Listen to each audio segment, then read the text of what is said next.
Our work focuses on the subpopulations of millisecond radio pulsars. Radio pulsars, rotation powered and primarily detected in radio frequencies, are the most common manifestations of neutron stars. The subgroup of these radio pulsars with spin periods less than or equal to 20 milliseconds and understood to have been produced by processing in low mass X-ray binaries are known as millisecond pulsars. Their surface magnetic fields, assumed to be dipolar and estimated from their spin down rate, range from 10 to the power 7 to 10 to the power 9 Gauss. Rotation powered MSPs appear in many different flavors. To begin with, they can be isolated or part of binary systems. On the other hand, they can be categorized depending upon their location, in the galactic disk or in the globular clusters. Furthermore, based upon the electromagnetic emission spectrum, we may also segregate them as radio MSPs and high energy MSPs. In this work, MSPs for which no high energy, higher than radio, emission has been detected are categorized as radio MSPs, whereas MSPs with detected high energy emission have been categorized as high energy MSPs.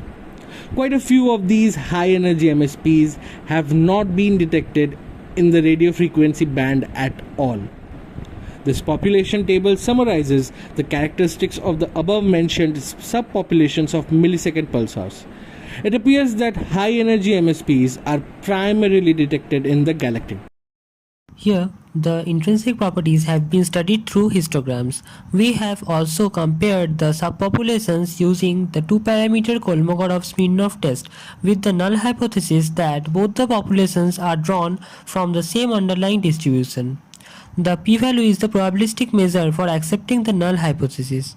If it happens to be less than the significance level of 0.05, then the null hypothesis is rejected. These are the cumulative distribution plots comparing various subpopulations. For both spin period and magnetic field, we see that the radio and high energy MSPs are very different. The same is true for the globular cluster and the galactic disk subpopulations.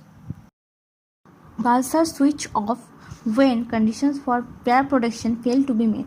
Radio pulsar deadline is defined to be a relation between spin period and spin period derivative, or spin period and magnetic field beyond which the process of pair production ceases and a pulsar stops emitting. Many theoretical deadlines have been suggested till now. Here we show two of these deadlines that are known to limit the radio pulsars population most effectively. It is noteworthy that the high energy MSPs cluster towards the smaller spin period region. It is clear that MSPs which are understood to be recycled through binary accretion are well above the deadline. However, J18013201 lies far below the extreme deadline. To summarize, our inference from the present study is that the detection of high energy MSPs is almost entirely confined to galactic disk. The MSPs in the galactic disk have very different characteristics compared to the MSPs in globular clusters. Taken together, these facts suggest that the MSPs in globular clusters are likely to follow somewhat different evolutionary paths compared to the MSPs in galactic disk. Please visit our poster for details.